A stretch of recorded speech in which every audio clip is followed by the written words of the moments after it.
Students, welcome back to my spoken course. After a long time, অনেকদিন পরে তোমাদের মাঝে আবার আসা, তো অনেক ব্যস্ততার কারণে তোমাদের সেই ক্লাসগুলো নিতে পারিনি। আজকে তোমাদের 4 নম্বর ক্লাস। আমি বলেছিলাম যে 4 নম্বর ক্লাসে আমি তোমাদেরকে টেন্স শেখাবো। আর আমি জানি টেন্সটা এমন ভাবে শিখবে যে বই লেখা আছে এই টেন্স শিখবো না, আমরা আমাদের মাতৃভাষায় আমরা টেন্স শিখবো, যাতে আমাদের সবসময় মনে থাকে আমরা কথা বলার সময় যাতে টেন্স ইউজ করতে পারি। কেন? কারণ আমরা যখনই কথা বলি সেখানে টেন্স লাগবে।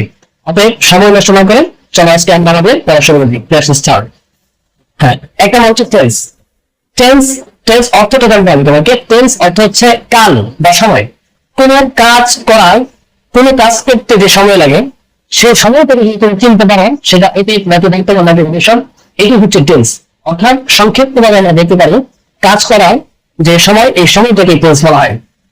আমরা জানি যে টেন্স প্রধানত 4 প্রকার। তো টেন্স প্রধানত 3 প্রকার। একটা হচ্ছে past tense, present tense, future tense. তো তুমি জানো যে প্রত্যেকটা আমার 4টা প্রকার আছে, বইয়ের ভিতরে আমার যেখানে লেখা যদি বাড়িতে প্রকার লেখা আছে আমরা শিখবেন, কিন্তু আমাদের শেখার ধরন হবে অন্য। ঠিক আছে, চলো আমরা সর্বপ্রথম প্রেজেন্ট টেন্সের আলোচনাটা শিখবো, তারপর আমরা পাস্ট টেন্স এবং ফিউচার টেন্স পড়বো। 2 কিংবা 3টা ক্লাস হবে। কেন? তোমাকে টেন্স শিখতে হবে। টেন্স যদি তুমি না শিখো তাহলে তুমি স্পিকিং কখনোই করতে পারবে না। তোমাকে টেন্স শিখতেই হবে। তাহলে টেন্স যদি তুমি ভালো করে যদি না পারো তাহলে তুমি কখনোই ভালো করে ইংরেজিতে স্পিকিং করতে পারবে না। So it is very important for speaking English. ঠিক আছে, চলো আমরা সময় নষ্ট না করে আমাদের মূল পড়ার ভিতরে চলে যাই। এক নম্বর হলো আমরা বলেছিলাম টেন্স 3 প্রকার। Tense 3 types. নাম্বার 1 হচ্ছে present tense. Present tense present মানে বর্তমান, টেন্স মানে কাল, অর্থাৎ বর্তমান কাল। কোন কাজ যদি বর্তমান কালে করা হয়, কোন কাজ যদি বর্তমান কালে করা হয় তাকে প্রেজেন্ট টেন্স বলা হয়। যেমন আমি তোমাদেরকে এখন পড়াচ্ছি, এটা হচ্ছে বর্তমান কালে। এখন আমি কন্টিনিউয়াস তোমাদেরকে পড়াচ্ছি, তাহলে এটা হচ্ছে প্রেজেন্ট টেন্স। আমার মনে করবো যে কোনো কাজ যদি বর্তমানে যে কাজটা হচ্ছে এটি হচ্ছে বর্তমান কাল। তো প্রেজেন্ট টেন্স 4 প্রকার। এক নম্বর কি? এক নম্বর হলো present indefinite tense. Indefinite tense. একটা হলো প্রেজেন্ট ইনডিফিনিট টেন্স। ইনডিফিনিট মানে সাধারণ, প্রেজেন্ট মানে বর্তমান, টেন্স মানে কাল, অর্থাৎ সাধারণ বর্তমান কাল। তো তোমরা কিভাবে প্রেজেন্ট ইনডিফিনিট টেন্স শিখবে? বইয়ের ভিতরে তো অনেক কি লেখা আছে, অনেক রুলস লেখা আছে, লেখা যায় তাহলে তোমার অনেক প্রশ্ন হয়ে যাবে। তাহলে আমার সাথে যদি তুমি প্র্যাকটিস করেন তাহলে এই সব লাস্ট থেকে আজকে তুমি টেন্স শিখে যাবে। প্রেজেন্ট ইনডিফিনিট টেন্স কাকে বলে? প্রেজেন্ট ইনডিফিনিট টেন্স যদি তুমি কোনো কথা বলার ক্ষেত্রে যদি তুমি এরকম বলো যে আমি ভাত খাই, আমি পড়ি, কোনো অভ্যাস চিরন্তন সত্য, এই কথাটা মনে রাখবেন। কোনো অভ্যাস এবং চিরন্তন সত্য। অভ্যাস কি? আমি ভাত খাই, এটা অভ্যাস। আমি তোমাদেরকে পড়াই, এটা একটা অভ্যাস। তারপর হচ্ছে আমি লিখি, এটা একটা অভ্যাস। আমি খাই, এটা একটা অভ্যাস। আমি নামাজ পড়ি, এটা একটা অভ্যাস। তারপর চিরন্তন সত্য কি? যেমন পৃথিবী সূর্যের চারিদিকে ঘুরে, পাখিরা আকাশে উড়ে, এরকম যদি কোনো শব্দ পাও তাহলে সেটা হবে প্রেজেন্ট ইনডিফিনিট টেন্স। ঠিক আছে, লেটস প্র্যাকটিস। চলো আমরা একটু প্র্যাকটিস করে দেখি। এক নম্বর হচ্ছে আমি খাই, আমি যাই, আমি খাই, আমি যাই, আমি পড়ি, আমি লিখি। এই যে যতগুলো অভ্যাস আছে যেগুলো আমি অনেকদিন আগে থেকে করবো, আমি খাই, আমি যাই, এগুলো আমার অভ্যাস। আমি খাই, আমি যাই, আমি পড়ি, আমি লিখি, আমি বলছি, আমি হাঁটি, আমি নামাজ পড়ি, এগুলোকে বলা হয় অভ্যাস। তো এরকম যদি কোনো কথা বলো এটাকে বলা হয় প্রেজেন্ট টেন্স। আর এটা হলো চিরন্তন সত্য। পাখি আকাশে উড়ে, পাখি আকাশে উড়ে, তারপরে হচ্ছে আকাশ উড়ে, তারপরে হচ্ছে পৃথিবী সূর্যের চারিদিকে ঘুরে, এরকম যে কথাগুলো তুমি যদি এরকম কোনো কথা বলতে চাও তাহলে সেটাকে দিতে হবে। এটা হচ্ছে প্রেজেন্ট ইনডিফিনিট টেন্স। আর প্রেজেন্ট ইনডিফিনিট টেন্স যখন তোমার বাংলাতে চিনতে পারবে তখন এটাকে ইংরেজিতে করার জন্য কিছু নিয়ম আছে, একটা রুলস আছে। এই রুলসটা শিখে তুমি একটা শব্দ তৈরি করতে পারবা। তাহলে এরকম শব্দ যদি তার ঠিক আছে আমরা প্র্যাকটিস করার জন্য আমি একটা শব্দ লিখলাম, শব্দটা হচ্ছে আমি একটা বাক্য লিখলাম, বাক্যটা হচ্ছে আমি খাই, আমি খাই। তুমি লক্ষ্য করে দেখো এরকম যদি কোনো শব্দ পাও, আমি খাই, আমি যাই, আমি পাই, আমি লিখি, আমি হাসি, আমি কাঁদি, আমি নামাজ পড়ি, এরকম শব্দ কি কোন নিয়মে এইগুলো ট্রান্সলেট করবে? তাহলে এই বাংলাটা তুমি ইংলিশে কনভার্ট করবো। ইংলিশে কনভার্ট করতে হলে একটা রুলস আছে। রুলস কি জানো? এক নম্বর হচ্ছে সাবজেক্ট লাগবে তোমাকে, 2 নম্বর হচ্ছে তোমাকে ভার্বের ওয়ান লাগবে, 3 নম্বর হচ্ছে ভার্বের ওয়ান দেওয়ার পরে এক্সটেনশন। এক্সটেনশন মানে হচ্ছে অতিরিক্ত। তাহলে সাবজেক্ট প্লাস ভার্বের ওয়ান প্লাস এক্সটেনশন, এই রুলসটা যদি মনে রাখতে পারো তাহলে এরকম যত শব্দ আছে তুমি শব্দগুলো তৈরি করতে পারবে।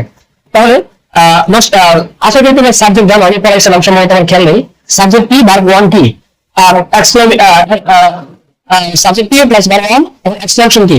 তুমি জানো অনেকদিন পর কিন্তু ক্লাসে এসেছি, এটা আমি তোমাকে আবার একটু প্র্যাকটিস করবো। সাবজেক্ট প্লাস ভার্ব ওয়ান, অর্থাৎ সাবজেক্ট কাকে বলে? কোনো বাক্যে যার সম্বন্ধে কোনো কিছু বলা হয়, কোনো বাক্যে যার সম্বন্ধে কোনো কিছু বলা হয় তাকে বলা হয় সাবজেক্ট, আর তার সম্বন্ধে যার কিছু বলা হয় তাকে বলা হয় অবজেক্ট। যেমন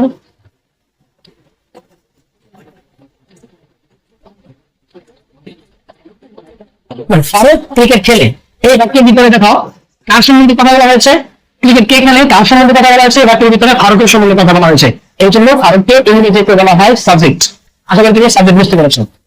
আর যেমন ধরো সুমন ভাত খায়, এই বাক্যের ভিতরে কার সম্বন্ধে কথা বলা হয়েছে? এই বাক্যের ভিতরে সুমন সম্বন্ধে কথা বলা হয়েছে। সুমন হচ্ছে সাবজেক্ট, আর সাবজেক্ট সবসময় চলতে থাকে, কথা বলতে অনেক সময় মাঝখানে শেষে থাকে, তো সাময়িকভাবে নিয়ে মানে সাবজেক্ট শুরুতে থাকে। অর্থাৎ বাক্যে যার সম্বন্ধে কোনো কিছু বলা হয় তাকেই সাবজেক্ট বলে। আশা করি সাবজেক্ট বুঝতে পারছো। ভার্ব ওয়ান কি তোমরা জানো? প্রত্যেকটা ভাবে তিনটা ফর্ম থাকে, 6টা ফর্ম থাকে, তার মধ্যে তিনটা হচ্ছে মেইন। এই তিনটা তোমাকে শিখতেই হবে। কিন্তু মেইনটি কি? একটা হচ্ছে ভার্ব ওয়ান, যাকে আমরা মেইন ভার্ব বলি। 2 নম্বর ভার্ব টু, যাকে আমরা পাস্ট ফর্ম বলি। 3 নম্বর হচ্ছে ভার্ব থ্রি, যাকে আমরা পাস্ট পার্টিসিপল ফর্ম বলি। আচ্ছা, তাহলে ভার্ব ওয়ান কি? ভার্ব ওয়ান হচ্ছে দেখো মেইন ভার্বটা তুমি একটা শব্দ তুমি মুখস্থ করো, ভার্বের জন্য মুখস্থ করো, এইটা হচ্ছে মেইন ভার্ব। যেমন ইট অর্থ খাওয়া, গো অর্থ যাওয়া, তারপর হচ্ছে স্লিপ অর্থ বেলানো। এই যে মেইন, এই যে ভার্বগুলো তুমি মুখস্থ করো, এগুলো হচ্ছে ভার্বের ওয়ান। তাহলে ভার্বের টু কি? ভার্বের টু হচ্ছে দেখো তুমি, আমি তোমাকে আমি বলতেছি যে তোমাকে ভাষার মূল মেরুদণ্ড হলো, ভাষার মূল মেরুদণ্ড হলো অর্থ জানা। তোমাকে প্রচুর শব্দ ভোকাবুলারি জানতে হবে। তুমি যদি ভোকাবুলারি জানো, এই তাহলে তুমি কি করতে পারবা? অন্য দেখা দিতে পারবা। যে কোনো ভাষায় তুমি যদি সেই ভাষার শব্দগুলো সুন্দর করে জানো, সেই ভাষার শব্দগুলো সুন্দর করে জানো, তাহলে তুমি সেই ভাষা সম্পর্কে সুন্দর করে কথা বলতে পারবে। এই জন্য বলা হয় the backbone of language is knowing a lot of vocabulary. a lot of vocabulary একটা ভাষার মেরুদণ্ড, ভাষার মেরুদণ্ড হলো কি? শব্দার্থ জানা, vocabulary জানা। পৃথিবীর যে কোনো ভাষা জানতে চাও না কেন, শিখতে চাও না কেন, সেই ভাষার যদি শব্দ তুমি না জানো, শব্দগুলো না জানো, তুমি যত রোজ শিখো, যত নির্বাচন শিখো, তুমি কিন্তু ফ্লুয়েন্টলি ইংরেজি স্পিকিং করতে পারবা না। ঠিক আছে, তাহলে ভার্ব ওয়ান তুমি শিখছো, ভার্ব টু কাকে বলছি? তোমাকে ভার্ব টু শিখে নিতে হবে। ভার্ব থ্রি এগুলো তোমাকে আলাদা আলাদা শিখে নেবে। যেমন কি হচ্ছে verb one, ate verb two, eaten verb three, এগুলো তোমাকে মুখস্থ করতে হবে। ঠিক আছে। আরেকটি হচ্ছে যেমন গো অর্থ যাওয়া, ভার্ব ওয়ান। ওয়েন্ট গিয়েছিলাম, ভার্ব টু। গন ওই গো ওয়েন্ট গন। এরকম এরকম তোমাকে এরকম তোমাকে কি করতে হবে? ইংরেজি স্পিকিং শেখার জন্য তোমাকে ভার্ব ওয়ান টু থ্রি, কমপক্ষে ভার্ব ওয়ান টু থ্রি তোমাকে শিখতে হবে। যেমন আরেকটা আছে দেখো, রান ভার্ব ওয়ান বলছে, এটা রান ভার্ব ওয়ান, এটা সরি টু, এটা হচ্ছে রান। রান রান রান, শুধু বানানে একটু পার্থক্য। আর দেখো রান রান রান কিছু এখানে কিছু নিয়ম আছে, সেটা পরবর্তী ক্লাসে যখন ভার্বের নিচে আসবে আমি তোমাদেরকে এটা বিস্তারিত বুঝিয়ে দেবো। তাহলে তোমরা এটা ভালো করে শিখবা যে তোমাকে ভার্বের ওয়ান শিখতে হবে, ভার্ব টু শিখতে হবে, ভার্ব থ্রি শিখতে হবে। ভার্বের ওয়ান না শিখলে, টু না শিখলে, থ্রি না শিখলে তুমি কখনো স্পিকিং করতে পারবে না। ঠিক আছে, এখন আমরা এই বাক্যটা ট্রান্সলেট করবো। এই বাক্যটা ট্রান্সলেট করবো কি? আমি খাই। এটা হচ্ছে প্রেজেন্ট প্রমাণ আছে, এটা হচ্ছে প্রেজেন্ট ইনডিফিনিট টেন্স। তো প্রেজেন্ট ইনডিফিনিট টেন্স আমি বলেছিলাম যে আমি খাই, আমি যাই, আমি হাসি, আমি কাঁদি, এটাকে বাংলা করে বলা হয় প্রেজেন্ট ইনডিফিনিট টেন্স। তাহলে তুমি যদি এইরকম পৃথিবীর যত শব্দ আছে এগুলোকে তুমি যদি এরকম ট্রান্সলেট করতে চাও, তাহলে তোমাকে এই নিয়মটা ফলো করতে হবে। চলো আমরা ট্রান্সলেট করি। তাহলে 1 নম্বর সাবজেক্ট, 2 নম্বর ভার্ব ওয়ান, 3 নম্বর এক্সটেনশন। দেখো এখানে সাবজেক্ট আছে, ভার্ব ওয়ান আছে, ভার্ব আছে, কিন্তু অতিরিক্ত কিছু নাই। তাহলে এই জন্য চলো আমরা একে ট্রান্সলেট করি। তাহলে এই বাক্যের ভিতরে কার সম্বন্ধে কথা বলা হয়েছে? আমি। আমার সম্বন্ধে কথা বলা হয়েছে যে আমি খাই। তাহলে আমি হচ্ছে সাবজেক্ট, আই এর ইংরেজি আমি ইংরেজি হলো আই। তারপরে কি? প্লাস ভার্ব ওয়ান, এখানে খাই বা খাওয়া। তাহলে এটা ভার্বের ওয়ান কি? আমরা জানি ভার্বের ওয়ান হচ্ছে ইট। তাহলে আই ইট, আমি খাই। এক্সটেনশন অতিরিক্ত, অতিরিক্ত কিছু নাই। অতিরিক্ত যদি থাকতো যেমন আমি ভাত খাই, তাহলে কি হয়ে যেত? Extension I eat rice. Rice হচ্ছে ভাত, তাহলে কি হয়ে যেত? I eat rice. ঠিক আছে, তাহলে আমরা আরেকটা উদাহরণ দেখে দেখেন। যেমন আমি পাই, আমি পাই, তাহলে আমি পাইটা ইংরেজি কি, এটা প্রেজেন্ট ইনডিফিনিট টেন্সের ভিতরে আছে একটা অভ্যাস, সে পায়। তাহলে এক নম্বর সাবজেক্ট আই, দুই নম্বর ভার্বের ওয়ান, পাওয়ার ইংরেজি হলো গেট, তাহলে আই গেট, এক্সটেনশন কিছু নাই, এক্সটেনশন কিছু নাই, তাহলে এই যে আমার প্রেজেন্ট ইনডিফিনিট টেন্স গঠিত হয়ে গেল। চলো আরেকটু যেমন আমি খেলি,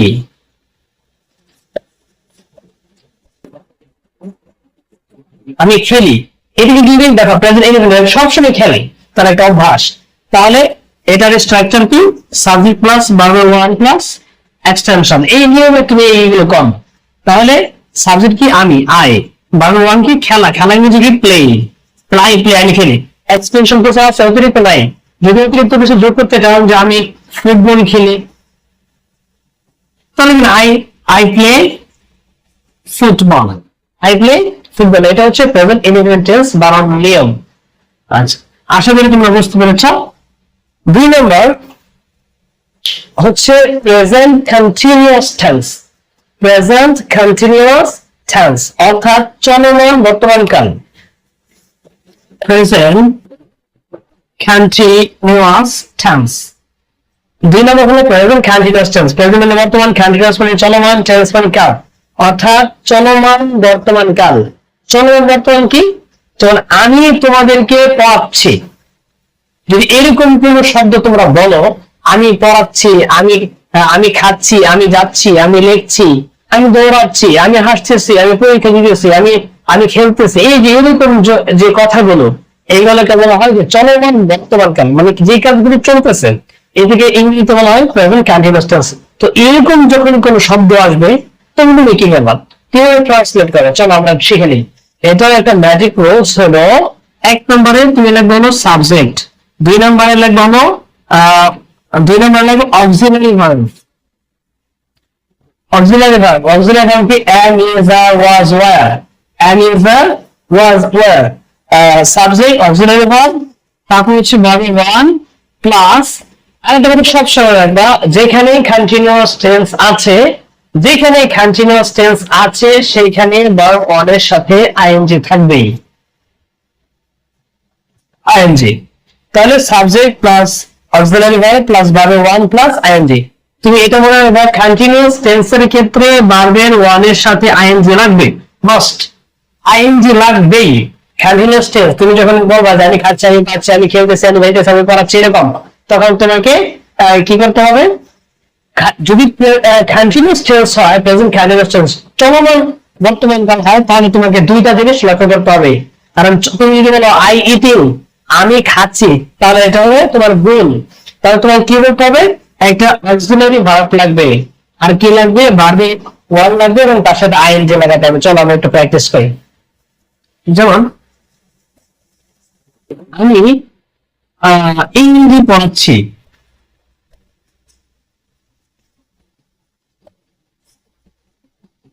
পড়াচ্ছি, এক্সটেনশনটা সবকিছু শেষে লিখে দিবা।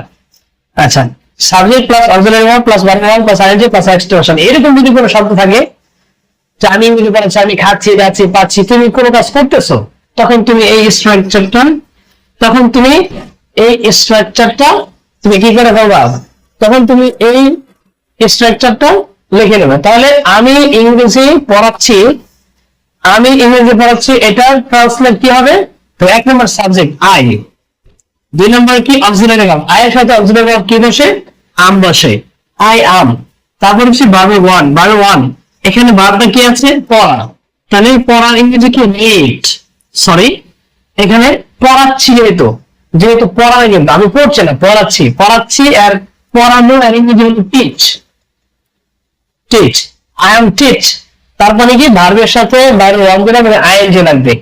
সবসময় কন্টিনিউয়াস টেন্সের ক্ষেত্রে ভার্বের শেষে আইএনজি লাগবেই, এই অক্সিলারি ভার্ব আর আইএনজি লাগবেই। আই এম টিচিং, আমি পড়াচ্ছি, এখানে এক্সটেনশন কি আছে, ইংরেজি, I am teaching English, English, I am teaching English, এই শেখা হয়ে গেল। আরেকটা উদাহরণ লক্ষ্য করো,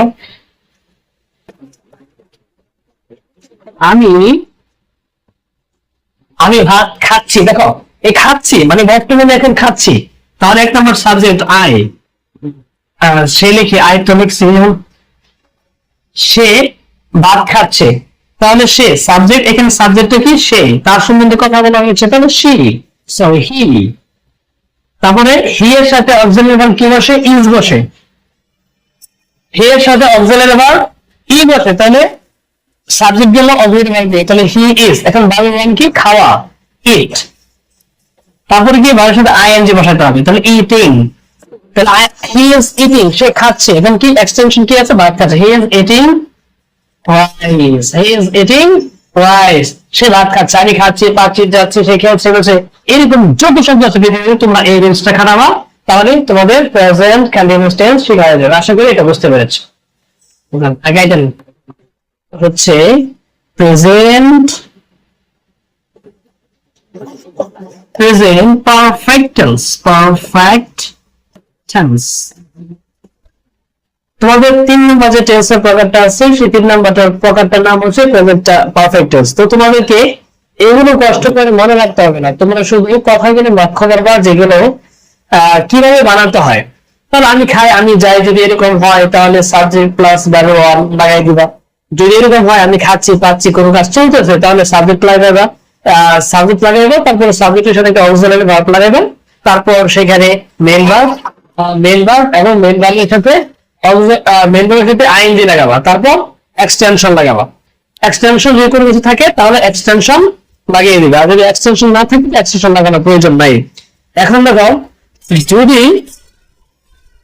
যদি এরকম হয়, দেখো কোন কাজ আমি এইমাত্র করেছি, যেমন আমি তোমাদেরকে প্রেজেন্ট কন্টিনিউয়াস টেন্সের আলোচনা শিখিয়েছি, ছি, ছ, ছি, ছে, এরকম যদি হয়, যেমন আমি ভাত খেয়েছি, মানে এইমাত্র কিছুক্ষণ আগে খেয়েছি, তার ফলে কোনো আছে, তো আমি ভাত খেয়েছি, কোনো কাজ তোমরা এইমাত্র করেছ, কোনো কাজ তোমরা এইমাত্র করেছ, সে করেছ অথবা আমি করেছি অথবা তুমি করেছ, সে করেছে অথবা আমি করেছি অথবা তুমি করেছ, এরকম যদি কোনো কথা হয় তাহলে তোমরা একটা স্ট্রাকচার ইউজ করবা। এই স্ট্রাকচার গঠনটা হলো, 1 নম্বর সাবজেক্ট ইউজ করবা, 2 নম্বরে ইউজ করা হলো হ্যাভ অথবা হ্যাজ,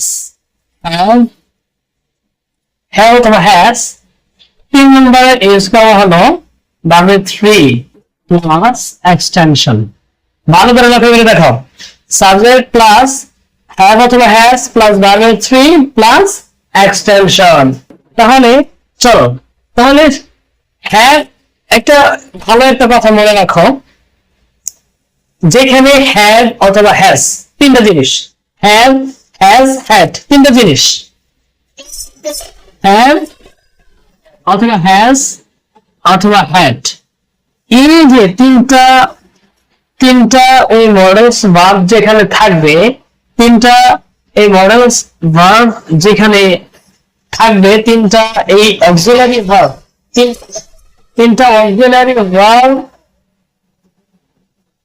অক্সিলারি ভার্ব যেখানে থাকবে, তোমরা সেখানে এই ভার্বের 3 বসাইতে হবে। যদি হ্যাভ বলো, তাহলে ভার্বের 3 বসাইতে হবে, যদি হ্যাজ বলো ভার্বের 3 বসাইতে হবে, যদি হ্যাড বলো তাহলে ভার্বের 3 বসাইতে হবে। তাহলে কি, হ্যাভ, হ্যাজ, হ্যাড যেখানে আছে এগুলোর পরে ভার্বের 3 বসে, মনে রাখবা, হ্যাভ, হ্যাজ, হ্যাড এগুলোর পরে ভার্বের 3 বসে। ঠিক আছে, তাহলে চলো কন্টিনিউ, আমরা উদাহরণ লক্ষ্য করি। স্ট্রাকচারটা উপরে লিখে নেই, সাবজেক্ট প্লাস হ্যাভ অথবা হ্যাজ প্লাস ভার্বের 3 প্লাস এক্সটেনশন। চলো, যেমন আমি ভাত খেয়েছি, তার মানে এই মাত্র ভাত খেয়েছি, আমি ভাত খেয়েছি, আমার হাতে ভালো হয়ে যায় এরকম, আমি ভাত খেয়েছি।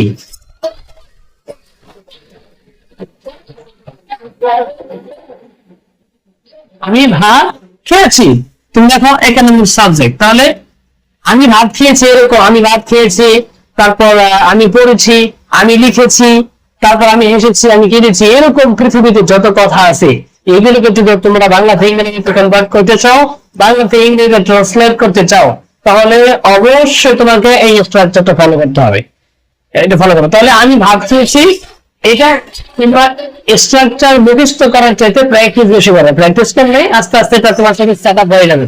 হ্যাভের সাথে, হ্যাজের সাথে, হ্যাডের সাথে, ভার্বের 3 বসে, এগুলো প্র্যাকটিস করলে আস্তে আস্তে ঠিক হয়ে যাবে। যেমন 1 নম্বর সাবজেক্ট আই, আয়ের সাথে হ্যাভ বসে, আই হ্যাড, তারপর হচ্ছে কি ভার্বের থ্রি, তাহলে খাওয়া, খেয়েছে, এখানে ভার্বটা হচ্ছে খাওয়া, তাহলে ইট, এইট, ইটেন। কি শিখলাম? 1 নম্বর 8, 2 নম্বর 8, 3 নম্বর হচ্ছে ইটেন।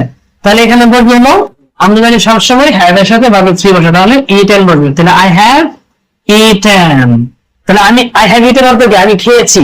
এখন কি এক্সটেনশন কি আছে? ভাত খেয়েছি, আই হ্যাভ ইটেন রাইস, আমি ভাত খেয়েছি। ঠিক আছে, এখন যদি এরকম বলি যে সে ভাত খেয়ে সে কি করেছে? সে স্কুলে গিয়েছে, সে স্কুলে গিয়েছে, তার মানে গিয়েছে এটা বেশিক্ষণ না, কিছুক্ষণ ধরে গেছে, হ্যাঁ কিছুক্ষণ, তাহলে সেই স্কুলে গিয়েছে। ঠিক আছে, তাহলে এটা ইংলিশ কি হবে? প্রথম হচ্ছে সাবজেক্ট, সাবজেক্ট কি? হি, সে ইংরেজি কি? হি, গিয়েছে, তাহলে যাওয়া, যাওয়া এর ভার্বের থ্রি কি? ভার্বের থ্রি হলো যাওয়া এন্ড ভার্বের হলো গো ওয়েন্ট গন, তাহলে হি, সরি ভার্বের থ্রি আছে হি, সরি এখানে হ্যাজ লাগাতে হবে, হি এর সাথে হ্যাজ লাগাতে হবে, হি হ্যাজ। এটা মনে রাখবা, যদি গিয়েছে খেয়েছে এরকম যদি হয় তাহলে তোমাকে হ্যাভ অথবা হ্যাজ ইউজ করতে হবে। হ্যাভ কোথায় ইউজ করবে? তুমি তোমাদের, তুমি তোমাদের, তুমি তোমাদের, আমি এগুলোর ক্ষেত্রে হ্যাভ ইউজ করবা। সে তখন সে এর ক্ষেত্রে ওই থার্ড পারসনের ক্ষেত্রে তুমি কি করবা? সিঙ্গুলার নাম্বারের ক্ষেত্রে হ্যাজ ব্যবহার করবা। সে সবসময় সে এর ক্ষেত্রে, হি এর ক্ষেত্রে এবং শি এর ক্ষেত্রে হ্যাজ ইউজ করবা। তাহলে সে স্কুলে গিয়েছে, তাহলে he has gone, he has gone কোথায়? He has gone to school, তাহলে সে স্কুলে গিয়েছে। এটা হচ্ছে কমন, হ্যাজ এর পরে ভার্বের থ্রি, এটা কমন, সাবজেক্টের পরে হ্যাজ এর পরে ভার্বের থ্রি, হি হ্যাজ গন সে গিয়েছে, দেখো হি হ্যাজ ইটেন সে খেয়েছে। এরকম যদি সে খেয়েছে, সে পেয়েছে, সে ধরেছে, এরকম যদি কোনো কিছু তোমরা লিখতে চাও, তৈরি করতে চাও, তাহলে হি হ্যাজ এই হ্যাজ এর সাথে অথবা হ্যাভ এর সাথে তোমাকে কি বসাইতে হবে? ওই ভার্বের থ্রি বসাইতে হবে। তাহলে হ্যাভ বসে I have, you have, he has, এটা মনে রাখবা। I have, you have, I have, you have, he has, এটা মনে রাখবা। হি হ্যাজ, শি হ্যাজ, তাহলে এটা ডিস্ট্রিবিউশন। এখন কোন কাজ যদি এরকম হয় যে তুমি অনেকক্ষণের পরে কিছু, যেমন আমি তোমাদেরকে প্রায় 30 মিনিট যাবত ক্লাস করতেছি, আমি তোমাদের 30 মিনিট যাবত তোমাদেরকে ইংরেজি স্পোকেন করাচ্ছি। আমি কিন্তু যদি এরকম বলি আমি তোমাদেরকে ক্লাস করাচ্ছি, তাহলে এটা হয়ে যাবে কন্টিনিউয়াস টেন্স। আর আমি যদি তোমাদেরকে একটা সময় উল্লেখ করে দেই যে আমি সকালবেলা থেকে ক্লাস করাচ্ছি, বা আমি 2 ঘন্টা যাবত ক্লাস করাচ্ছি, বা আমি 10 মিনিট যাবত ক্লাস করাচ্ছি, তাহলে তোমাকে একটা স্ট্রাকচার ফলো করতে হবে। তাহলে এটা হচ্ছে টেন্সের, প্রেজেন্ট টেন্সের 4 নম্বর প্রকার, সেটা হলো present perfect continuous tense. Present perfect continuous tense অর্থাৎ কোন একটা কাজ, পুনরাবৃত্ত কাজ, অনেকক্ষণ ধরে কাজটা চলতেছে, 2 ঘন্টা যাবত হতে পারে, 1 ঘন্টা যাবত হতে পারে, 10 মিনিট যাবত হতে পারে, 5 মিনিট যাবত হতে পারে। এরকম কোন কাজ যদি চলতে থাকে কিছুক্ষণ সময় ধরে, তখন তোমরা এই স্ট্রাকচারটা ব্যবহার করবা। ধরো আমি তোমাদেরকে 2 ঘন্টা ইংরেজি পড়াইতেছি, 1 ঘন্টা যাবত ইংরেজি পড়াইতেছি, বা আমি 10 মিনিট যাবত ভাত খাচ্ছি, বা আমি 10 মিনিট যাবত ইংরেজি পড়ছি, 10 মিনিট যাবত বাংলা পড়তেছি। এরকম যদি কোনো শব্দ পাও তাহলে তোমরা এটা কি লাগবা? এই স্ট্রাকচারটা ভালো করে ব্যাখ্যা করবা। 1 নম্বর হলো সাবজেক্ট, 2 নম্বর হলো হ্যাভ বিন, হ্যাভ বিন অথবা হ্যাজ বিন, হ্যাভ বিন অথবা has been, subject plus have been অথবা হ্যাজ বিন। তারপর হচ্ছে ভার্বের ওয়ান দিবা, তারপর হচ্ছে আই কি বলেছিলাম তোমাকে? কন্টিনিউয়াস টেন্স, কোন কাজ চলতো সেরকম হলে ভার্বের ওয়ানের সাথতে কি বলবে? আইএনজি বলবে, আইএনজি বলবে। তাহলে দেখো, তারপরে সিন্স অথবা ফর বসাবা, সিন্স অথবা ফর, তারপরে বাকি যা আছে এক্সটেনশন লিখে দিবা।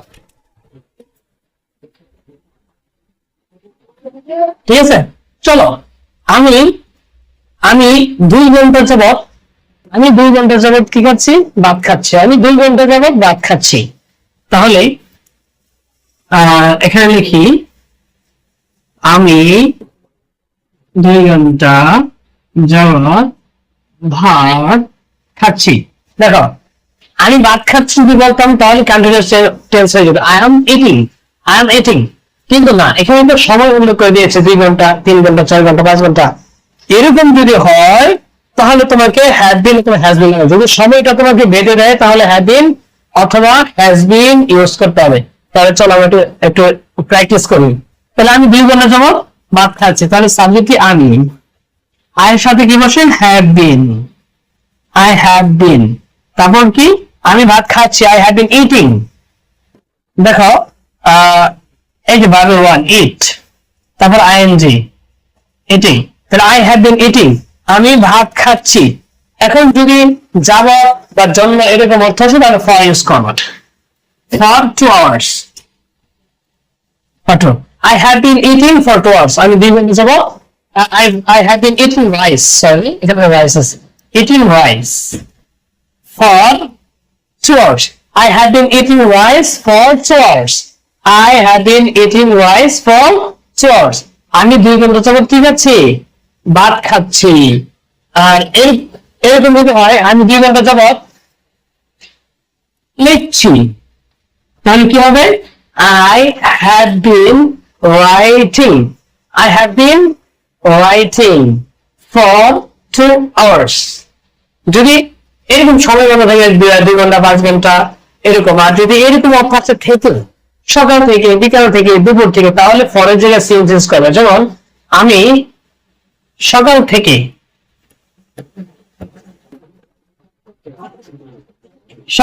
আমি সকাল থেকে লিখছি, এরকম যদি হয় আমি সকাল থেকে, যদি থেকে অর্থ আসে আমি সকাল থেকে একটা লম্বা সময় হয়, তখন তোমরা কি লিখবা, ফরের জায়গায় চেঞ্জ দেবে। যেমন I have been writing since morning, সকালের ইংরেজি হলো since morning। তোমাকে এতটুকু শিখা, তাহলে since morning এটা তুমি অটোমেটিক পারো। since morning অর্থ সকাল থেকে, for 2 hours অর্থ 2 ঘন্টা যাবত, for 2 hours অর্থ 2 ঘন্টা যাবত, 2 ঘন্টা ধরে। since morning মানে সকাল থেকে, since কি বলা যায়, since afternoon বিকাল থেকে, ঠিক আছে। আচ্ছা, এরকম যতগুলো শব্দ আছে সবগুলো এই নিয়মের ভিতরে করবো। তোমাকে অবশ্যই লক্ষ্য রাখতে হবে, যদি সময় বেঁধে দেয় তাহলে তোমাকে অবশ্যই হ্যাভ বিন ইউজ করা লাগবে, আর যদি সময় বেঁধে না দেয় তাহলে শুধু তুমি কি কন্টিনিউয়াস টেন্স ইউজ করবে। যেমন আই এম গোইং, আমি এটি সাবজেক্টের সাথে একটা অক্সিলারি ভার্ব দিয়ে ভার্বের সাথে আইএনজি লাগাই দেবা। আর যদি সময় বেঁধে দেয় তাহলে সাবজেক্ট থাকার পরে হ্যাভ বিন অথবা হ্যাজ বিন লাগবে। যেমন সে, আজকের তোমাদের সর্বশেষ ক্লাসের সর্বশেষ উদাহরণ হলো, সে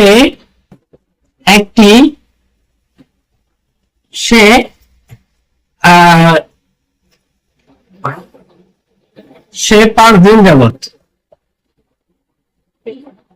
একটি চিঠি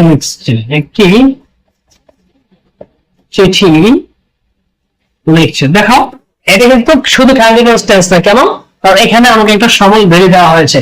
সে 5 দিন যাবত একটি চিঠি লিখছে, তাহলে 5 দিন যাবত কি, for 5 days, মানে for 5 days, 5 দিন আর ইংরেজি কি, for 5 days। তাহলে 1 নম্বর হচ্ছে সে, তাহলে সে, হি এর সাথে has been না has been, he has been লিখছে, writing সে লিখছে, he has been writing সে লিখছে। এখন এক্সটেনশন কি আছে, একটি চিঠি, he has been writing a letter একটা চিঠি, a letter একটা চিঠি, কয়দিন যাবত, 5 দিন ধরে, 5 দিন যাবত। তাহলে 5 দিন যাবত ইংরেজি কি, for 5 days, 5 দিন যাবত সে একটা চিঠি লিখছে। তাহলে তোমরা যদি এটা বুঝে থাকো তাহলে তোমাদের জন্য আজকে একটা সহজ প্রশ্ন হলো, এটাকে তোমরা ট্রান্সলেট করবা।